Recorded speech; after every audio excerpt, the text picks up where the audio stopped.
The Giants are the only team in the NFL that the Patriots have not beaten since the start of the 2008 calendar year. I had to check that. And Jason Pierre-Paul isn't backing down to the perfect Patriots. He said this: "They're undefeated, but they'll have to come through here. We'll get to the quarterback. I'm sure of it.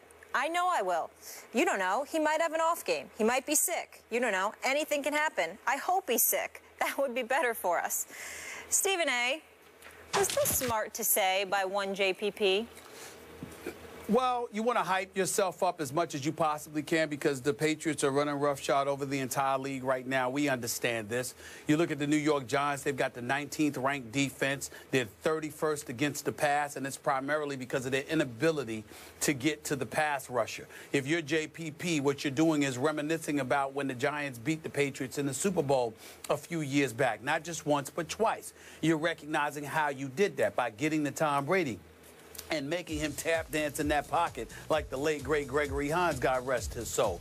I don't think this Giants defense is capable of it, but I don't think that JPP's comments were nearly as incendiary as some people might be trying to portray it to be.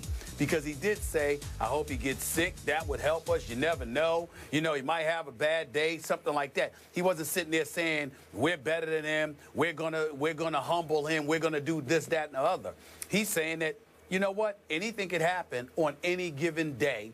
Let's hope he gets sick. Let's hope he's not himself. Let's hope he has an off day. So you're recognizing and appreciating the greatness of Tom Brady while not completely diminishing the hopes of the franchise that you play for. I can respect it. I understand where it comes from, where it's coming from.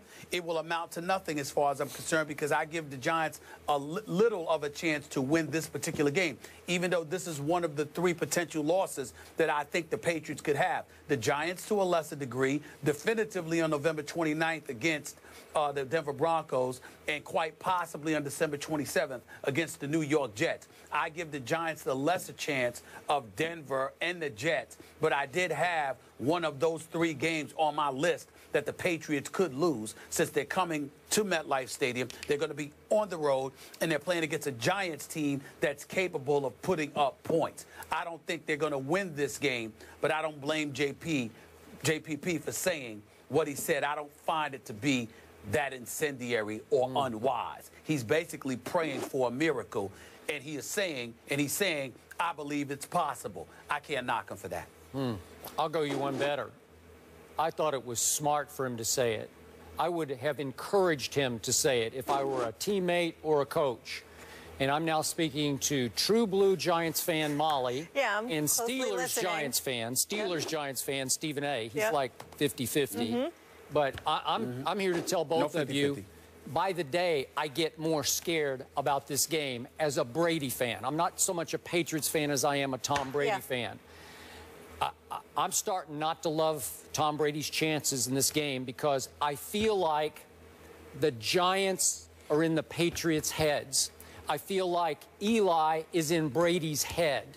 I feel like Eli, and I told you two the other day, remember, Eli descended from NFL royalty. He knows his blood is bluer than Brady's blood. He sniffs at Brady and Belichick. Do you think he's intimidated? Do you think he's scared of them? He doesn't care. Eli's a Manning. And when it comes time against Tom Brady, the best quarterback in pro football, Eli continually out-Brady's Brady. Eli turns into Brady in crunch time. It's the craziest thing I've ever seen. It is spooky crazy. It is eerily similar how game after game Eli has been Brady late. He's trumped Brady with Brady-esque greatness. It's happened again and again. I remind you, the last regular season game. Remember this one? It was November 6, 2011. I was with the First Take staff. We were at San Antonio at Fort Sam Houston for Veterans Day, so we watched it as a staff together.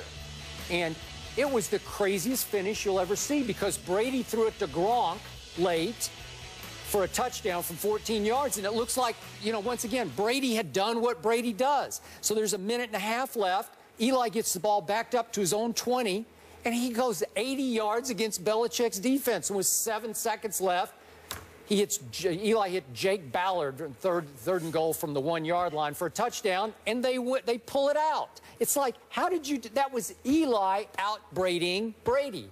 And we know what happened, especially in the first Super Bowl. Tom Brady went down with a couple of minutes left, hit Randy Moss for the touchdown. It's 14-10, New England. It's like, that's what Brady does. And then we know, I don't even want to get into how Eli did it, but he did it. I got to give it to him. And he finally hit Plaxico for the game-winning touchdown. So why shouldn't JPP say this? Because he's speaking from a position of strength. And again, to your point, Stephen A., obviously the Giants' defense right now, Molly, it's not nearly what it was in either of the Super Bowls, especially the first Super Bowl. Definitely it's just not. Okay? But somehow, let's say Brady puts up 38 on Sunday, okay? 38. Now, it's at the Giants. Watch Eli put up 39. I mean, he's capable. He is capable with his weapons. You know, obviously, Odell and Randall. I'm not doing anything here. I'm just telling you the truth. Is this your manipulation trying to jinx us? And is that where your mind is going? I'm telling you the truth. Yes, it is. You know the Patriots are going to win. I don't know. We can't trust that. I don't know that. He's trying to jinx me, right? Hey, I know some of the best Patriots fans in this country, and I've been communicating with them this week.